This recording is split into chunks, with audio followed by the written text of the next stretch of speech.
ನಾವಿವತ್ತು 91 ಸೆಕ್ಟರ್ಗಳನ್ನ 91 ವರ್ಗಗಳ ಜನರುಗಳನ್ನ ಯಾರು ಸಣ್ಣ ಸಣ್ಣ ಕಸುಬನ್ನು ಮಾಡ್ತಾ ಇದ್ದಾರೆ ಅವರಿಗೆ ಗುರುತಿಸಬೇಕು, ಅವರಿಗೆ ಸ್ಮಾರ್ಟ್ ಕಾರ್ಡ್ ಕೊಡಬೇಕು.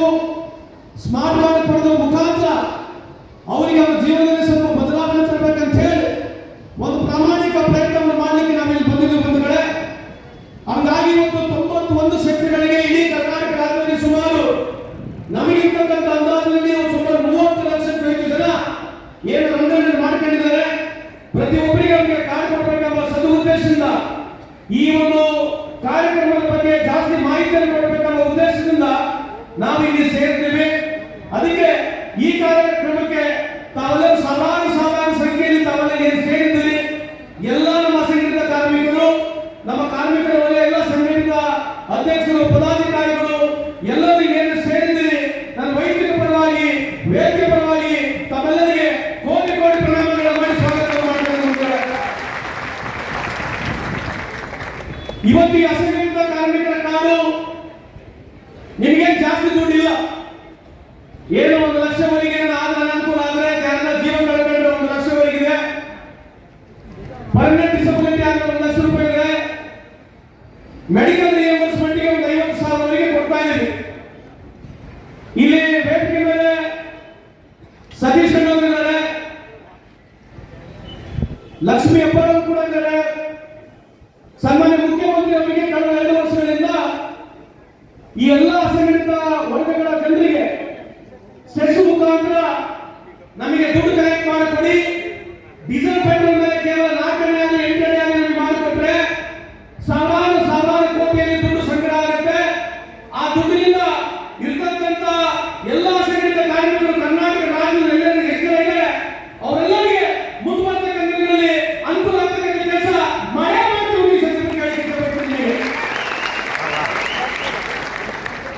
ಯಾಕೆ ಹೇಳ್ತಾ ಇದ್ದೀನಿ ಈ ಮಾತು ಅಂತಂದ್ರೆ, ಮಾಧ್ಯಮ ಸ್ನೇಹಿತರಲ್ಲಿ ಭಾರತ ದೇಶದಲ್ಲಿ ಅಸಂಘಟಿತ ಕಾರ್ಮಿಕರು ಸುಮಾರು 90% ಜನ ಇದ್ದಾರೆ.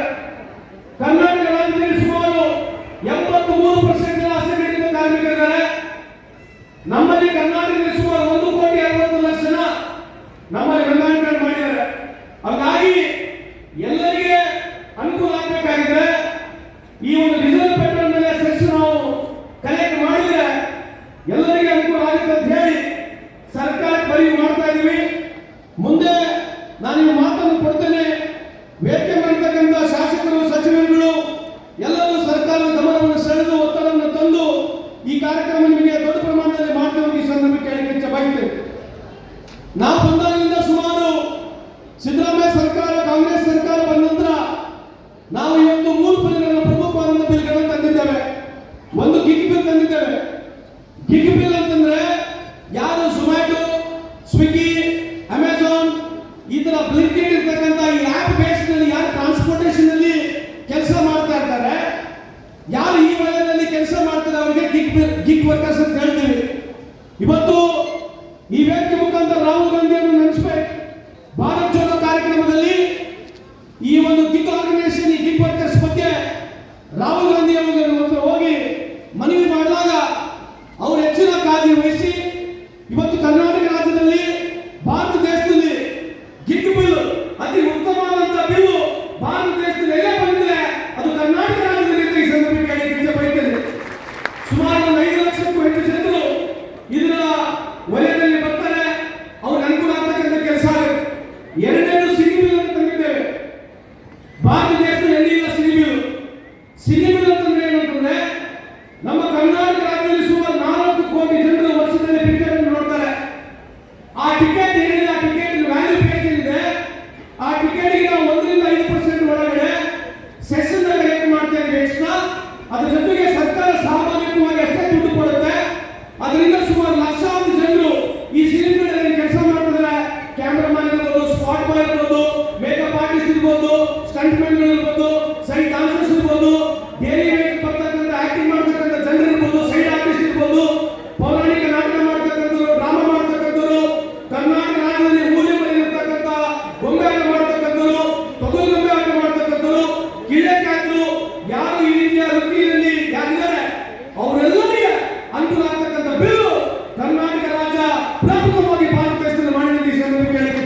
ಟ್ರಾನ್ಸ್ಪೋರ್ಟ್ ಬಿಲ್ ಅಲ್ಲಿ ಯಾರು ಡ್ರೈವರ್ಗಳಿದ್ದಾರೆ ಮೊದಲು ಯಾರು ವೈಟ್ ಬ್ಯಾಡ್ಜ್ ಇತ್ತು ಬ್ಯಾಡ್ಜ್ ಮಾತ್ರ ಅವ್ರು ನಮಗೆ ಟ್ರಾನ್ಸ್ಪೋರ್ಟ್ ಬಂಡ್ ನಾವು ರಿಜಿಸ್ಟರ್ ಮಾಡ್ತಾ ಇದ್ವಿ.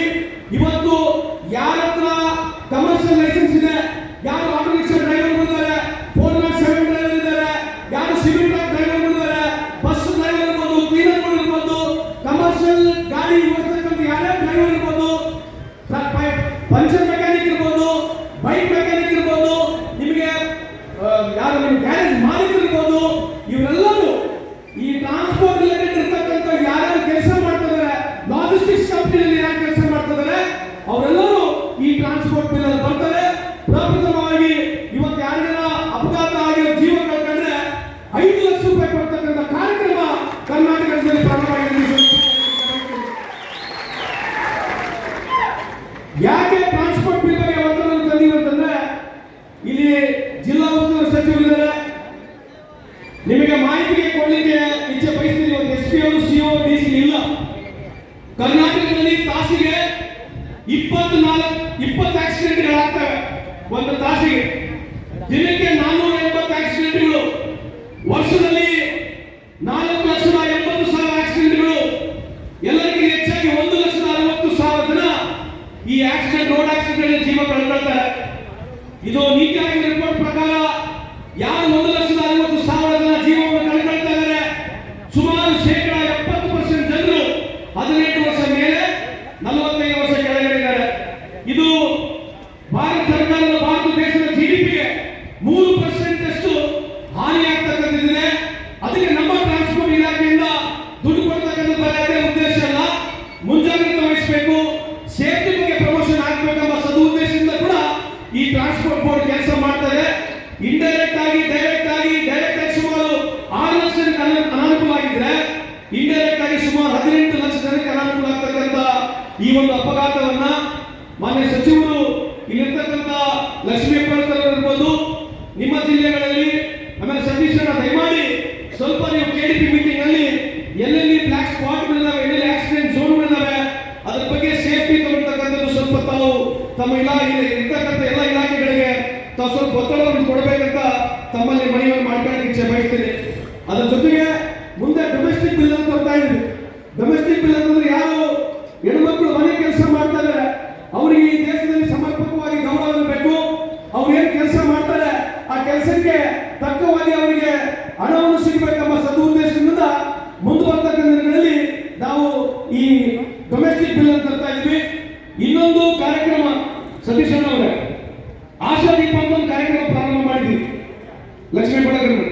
ಈ ಆಶಾದೀಪ ಕಾರ್ಯಕ್ರಮದಲ್ಲಿ ಯಾರು SC/ST ಮಕ್ಕಳಿಗೆ ಕೆಲಸವನ್ನು ಕೊಡ್ತಾರೆ, ಯಾರು SC/ST ಮಕ್ಕಳಿಗೆ ಕೆಲಸವನ್ನು ಕೊಡ್ತಾರೆ, ನಾವು 2 ವರ್ಷವರೆಗೆ ಅವರಿಗೆ 7,000 ರೂಪಾಯಿ ಕೊಡ್ತಾ ಇದ್ದೀವಿ. ಯಾಕೆ ಕೊಡ್ತಾ ಇದೀವಿ ಅಂತಂದ್ರೆ, ಒಂದು ಮಕ್ಕಳಿಗೆ ಎಲ್ಲ ಕೆಲಸ ಸಿಗಬೇಕು, ಎರಡನೇದು ಸಣ್ಣ ಉದ್ಯಮಿದಾರರಿಗೆ ಅನುಕೂಲ ಆಗ್ಬೇಕಂತ ಕಾರ್ಯಕ್ರಮ ನಾವು 2017 ಸಚಿವರಿದ್ದಾಗ ಪ್ರಾರಂಭ ಮಾಡಿದ್ದೆ. ಅವಾಗ 3,000 ರೂಪಾಯಿ ಕೊಡ್ತಾ ಇದ್ವಿ. ಇವತ್ತು ಸನ್ಮಾನ್ಯ ಮುಖ್ಯಮಂತ್ರಿ ಅವರಿಗೆ ಮನವಿ ಮಾಡಿಕೊಂಡು ಯಾರು ಹಳ್ಳಿಗಳಲ್ಲಿ, ತಾಲೂಕು ಮಟ್ಟದಲ್ಲಿ, ಗ್ರಾಮ ಪಂಚಾಯತಿ ಮಟ್ಟದಲ್ಲಿ ಯಾರು ಸಣ್ಣ ಉದ್ಯಮಿದಾರಿದ್ದೀರಿ, ಯಾರು SC/ST ಜನಾಂಗದ ಮಕ್ಕಳಿಗೆ ಕೆಲಸವನ್ನು ಕೊಡ್ತೀರಿ, ಅವರಿಗೆ ನಾವು 2 ವರ್ಷವರೆಗೆ ನಮ್ಮ ಇಲಾಖೆಯಿಂದ 7,000 ರೂಪಾಯಿಯನ್ನು ಕೊಡ್ತಾ ಇದ್ದೀವಿ. ದಯವಿಟ್ಟು ಈ ಕಾರ್ಯಕ್ರಮವನ್ನು ತಾವೆಲ್ಲ ಸದುಪಯೋಗಪಡಿಸಬೇಕಾಗಿ ಈ ಸಂದರ್ಭಕ್ಕೆ ಹೇಳಲಿಕ್ಕೆ ಬಯಸ್ತೇನೆ. ಈ ಗ್ರಾಚ್ಯುಟಿ ಅಂತಕ್ಕಂಥದ್ದನ್ನ ಮಾಧ್ಯಮದಲ್ಲಿ ಇದರ ಬಗ್ಗೆ ನಿಮಗೆ ಸ್ವಲ್ಪ ಇದನ್ನ ಜಾಸ್ತಿ ಇದರ ಬಗ್ಗೆ ಪಬ್ಲಿಸಿಟಿ ಕೊಡಬೇಕು. ಈ ಗ್ರಾಚ್ಯುಟಿ ಕಂಪಲ್ಸರಿ ಮಾಡಿದ್ದೀವಿ. ಅಂದ್ರೆ ಯಾವ ಉದ್ಯಮಿದಾರರು 20ಕ್ಕೂ ಹೆಚ್ಚು ಎಂಪ್ಲಾಯೀಸ್ ಯಾರು ಕೆಲಸವನ್ನು ಕೊಟ್ಟಿರ್ತಾರೆ ಅವರು ಗ್ರಾಚ್ಯುಟಿ ಇನ್ಶೂರೆನ್ಸ್ ಮುಖಾಂತರ ಬ್ಯಾಂಕ್ ಅಲ್ಲಿ ಅಥವಾ ಇನ್ಶೂರೆನ್ಸ್ ಕಂಪನಿಯಲ್ಲಿ ಅವರು ಪೇಮೆಂಟ್ ಕಟ್ಟಬೇಕು. ಅಂದ್ರೆ ಮುಂದ್ಗಡೆ ಎಂಪ್ಲಾಯಿ ಡಿಫರೆನ್ಸ್ ಬಂದ್ರೆ ನೇರವಾಗಿ ಗ್ರಾಚ್ಯುಟಿ ಅವರಿಗೆ ಅನುಕೂಲ ಆಗಬೇಕೆಂಬ ಉದ್ದೇಶದಿಂದ ಈ ಕಾರ್ಯಕ್ರಮ ಕರ್ನಾಟಕದಲ್ಲಿ ಪ್ರಾರಂಭ ಮಾಡಿದ್ದೀವಿ. ಸುಮಾರು 6,000ಕ್ಕೂ ಹೆಚ್ಚು ಕಂಪನಿಗಳು ಇದನ್ನ ರಿಜಿಸ್ಟರ್ ಮಾಡ್ಕೊಂಡಿದ್ದಾರೆ. ಇನ್ನು ಮುಂದೆ ಕೂಡ ಇದು ಹಂತವಾಗಿ ಕರ್ನಾಟಕ ರಾಜ್ಯದಂತ ಎಲ್ಲಾ ಕಂಪನಿಗಳಲ್ಲಿ ಇದನ್ನ ಲಾಗು ಮಾಡ್ತಾ ಇದ್ದೀವಿ. ಈ ಸಂದರ್ಭ ಕೇಳಲಿಕ್ಕೆ ಇಚ್ಛೆ ಬಯಸ್ತೇನೆ. ನಾವಿಲ್ಲಿ ಸೇರಿರ್ತಕ್ಕಂಥ ವಿಶೇಷವಾಗಿ ಈ ಟ್ರಾನ್ಸಿಟ್ ಅಕಾಮಿಡೇಷನ್ ಅಂತಂದ್ರೆ ಯಾರ ಕಟ್ಟಡ ಕಾರ್ಮಿಕರು ಬೇರೆ ಜಿಲ್ಲೆಯಿಂದ ಬರ್ಬೋದು, ಬೇರೆ ರಾಜ್ಯಗಳಿಂದ ಬರ್ಬೋದು. ಇವತ್ತು ಸುಮಾರು ಇಲ್ಲಿ 654 ಜನರಿಗೆ ವ್ಯವಸ್ಥೆ ಆಗ್ತಕ್ಕಂಥ ಇದೊಂದು ನಾವು ಇಲ್ಲಿ ಟ್ರಾನ್ಸಿಟ್ ಅಕಾಮಿಡೇಷನ್ ಮಾಡಿದ್ದೀವಿ. ಇದೇ ರೀತಿಯಾಗಿ ಕರ್ನಾಟಕ ರಾಜ್ಯದಲ್ಲಿ ಸುಮಾರು 10 ಜಾಗದಲ್ಲಿ ಮಾಡಿದ್ದೀವಿ. ಮೊದಲನೇ ಬಾರಿಗೆ ಸುಮಾರು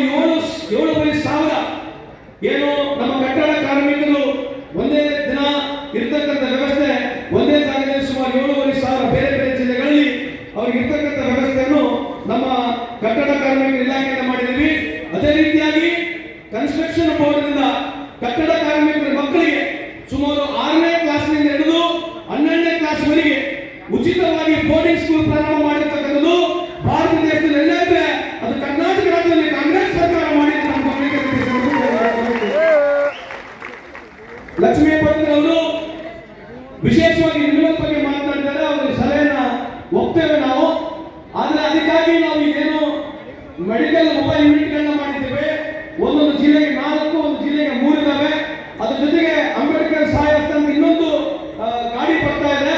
ಇದರ ಮುಖಾಂತರ ಎಲ್ಲ ನಾವು ಸ್ಪಾಟ್ಗಳಿಗೆ ಎಲ್ಲೆಲ್ಲಿ ಕನ್ಸ್ಟ್ರಕ್ಷನ್ ನಡೀತದೆ ಆ ಸ್ಪಾಟ್ಗಳಿಗೆ ಹೋಗ್ತೀವಿ. ತಾವು ಹೇಳಿದಂಗೆ ರಿನ್ಯೂವಲ್ ಆಗಿದ್ರೆ ಅವರಿಗೆ ರಿನ್ಯೂವಲ್ ಮಾಡಿಕೊಡ್ತೀವಿ, ರಿಜಿಸ್ಟರ್ ಆಗಿದ್ರೆ ಕೂಡ ರಿಜಿಸ್ಟರ್ ಮಾಡಿಕೊಡ್ತೀವಿ. ನೀವೊಂದು 3 ತಿಂಗಳಲ್ಲಿ ಮಾನಿಟರ್ ಮಾಡಿ ನೋಡಿ. If you feel this doesn't work out, you please give us some more suggestion. We'll definitely try to implement this ಅಂತ ಕೇಳಲಿಕ್ಕೆ ಬಯಸ್ತೀನಿ. ಕೊನೆಯದಾಗಿ ಬಂದರೆ ಇವತ್ತು ನಮ್ಮ ಸರ್ಕಾರ ಭಾರತ ದೇಶದಲ್ಲಿ 5 ಗ್ಯಾರಂಟಿಗಳು ಕೊಟ್ಟಿರ್ತಕ್ಕಂಥ ಸರ್ಕಾರ ಯಾವುದೇ ಇದ್ರೆ ಅದು ನಮ್ಮ ಸರ್ಕಾರ ಇದೆ. ಇಲ್ಲಿ ನಮ್ಮ ಸರ್ಕಾರದಲ್ಲಿ ದುಡ್ಡಿಲ್ಲ ಅಂತ ಹೇಳ್ತಾರೆ. ಇವತ್ತು ಸನ್ಮಾನ್ಯ ಸತೀಶ್ ಜಾರಕಿಹೊಳಿ ಇಲ್ಲೇ ಇದ್ದಾರೆ. ಅವ್ರ ಇಲಾಖೆಯಲ್ಲಿ ಕಳೆದ 2 ವರ್ಷದಲ್ಲಿ 22,000 ಕೋಟಿಯಷ್ಟು ಕೆಲಸ ಎಲ್ಲೇ ಆಗಿದ್ರೆ ಅದು ಪಿಡಬ್ಲ್ಯೂ ಇಲಾಖೆಯಲ್ಲಿ ಆಗಿದೆ ಅಂತ ಈ ಸಂದರ್ಭದಲ್ಲಿ ಕೇಳಲಿಕ್ಕೆ ಸುಮಾರು 8,526 ಕಿಲೋಮೀಟರ್ಗಳು ನಮ್ದು ಡಿಸ್ಟ್ರಿಕ್ಟ್ ರೋಡ್ ಇರ್ಬೋದು, ಸ್ಟೇಟ್ ರೋಡ್ ಇರ್ಬೋದು, ನ್ಯಾಷನಲ್ ಹೈವೇಗಳು ಇರ್ಬೋದು, ಇವಕ್ಕೆಲ್ಲ ಬ್ರಿಡ್ಜಸ್ಗಳು ಇರ್ಬೋದು ಸಮರ್ಪಕವಾಗಿ ಇವತ್ತು ನಮ್ಮ ಇಲಾಖೆಯಾಗಲಿ ಅಥವಾ ನಮ್ಮ ಸರ್ಕಾರದಲ್ಲಿ ದುಡ್ಡಿಲ್ಲ ಅಂತ ಬಿಜೆಪಿ ಹೇಳ್ತಾರೆ. ಇದಕ್ಕೆ ಅವರಿಗೆ ತಕ್ಕ ಉತ್ತರವನ್ನು ಈ ಸಂದರ್ಭದಲ್ಲಿ ಕೇಳಲಿಕ್ಕೆ ಇಚ್ಛೆ ಬಯಸ್ತೇನೆ. ಅದೇ ರೀತಿಯಾಗಿ ಲಕ್ಷ್ಮೀ ಹೆಬ್ಬಾಳ್ಕರ್ ಅವರ ಖಾತೆಯಲ್ಲಿ ಸುಮಾರು 1,24 ಲಕ್ಷ ಮಹಿಳೆಯರಿಗೆ ತಿಂಗಳಿಗೆ 2,000 ರೂಪಾಯಿ ಅಂತೆ ಕೊಡ್ತಕ್ಕಂಥ ಕಾರ್ಯಕ್ರಮ ಇಡೀ ಭಾರತ ದೇಶದಲ್ಲಿ ಎಲ್ಲೇ ಇದ್ರೆ ಅದು ಕರ್ನಾಟಕ ರಾಜ್ಯದಲ್ಲಿ ನಮ್ಮ ಗಮನಕ್ಕೆ ಈ ಸಂದರ್ಭದಲ್ಲಿ ಕೇಳಲಿಕ್ಕೆ ಬಯಸ್ತೇನೆ. ಬಿಜೆಪಿ ಅವರಿಗೆ ಒಂದು ಸವಾಲಿದೆ. ನಾವು ಈ 5 ಗ್ಯಾರಂಟಿಗಳು ವರ್ಷಕ್ಕೆ 60,000 ಕೋಟಿ ಖರ್ಚು ಮಾಡ್ತಾ ಇದ್ದೀವಿ. ಎಷ್ಟು ವರ್ಷಕ್ಕೆ 60,000 ಕೋಟಿ 5 ವರ್ಷಕ್ಕೆ ಎಷ್ಟು ಲೆಕ್ಕ ಹಾಕಿ कितना होगा 3 ಲಕ್ಷ ಕೋಟಿ ವರ್ಷಕ್ಕೆ 60,000 ಕೋಟಿ 5 ವರ್ಷಕ್ಕೆ 3 ಲಕ್ಷ ಕೋಟಿ ಬಡವರ ಮನೆಗೆ ದುಡ್ಡು ಕೊಡ್ತಕ್ಕಂಥ ಕೆಲಸ ಕಾಂಗ್ರೆಸ್ ಸರ್ಕಾರ ಮಾಡಿದ್ರೆ ಕಾಂಗ್ರೆಸ್ ಸರ್ಕಾರ ಕರ್ನಾಟಕ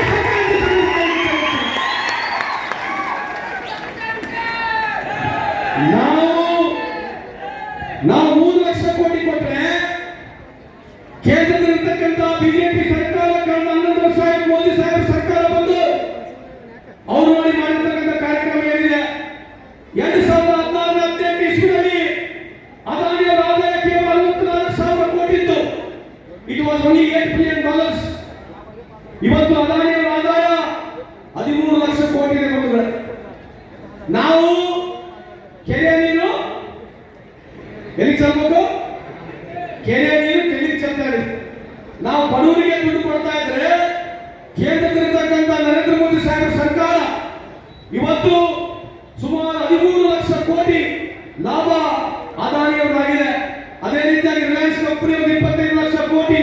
ಈ ತರ ಹೇಳ್ತಾ ಹೋದ್ರೆ ಹಲವಾರು ಹೇಳ್ಬೋದು.